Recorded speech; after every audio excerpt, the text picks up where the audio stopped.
Welcome to the Rim Break Rodeo. We hope this video helps. You start by importing both your person clip and the background you want behind them. Once imported, place the background on the track below and your portrait clip above. You should trim the portrait clip to the exact segment where you'll mask. This keeps keyframes limited and precise.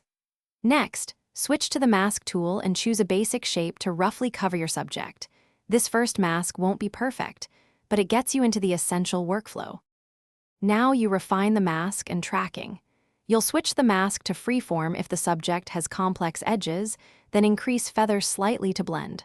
Once the mask is placed, animate it with keyframes. Add a keyframe at the start, then scrub forward and nudge the mask every few frames as the subject moves.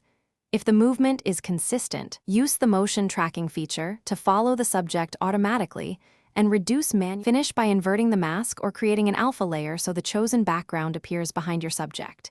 You should match lighting and color, adjust exposure, contrast, and add a slight edge blur to eliminate hard seams.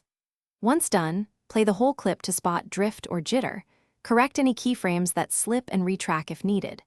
Export a short test at 1080p and inspect for halos or choppy motion. If problems persist, increase feather slightly or tighten keyframe intervals to smooth transitions.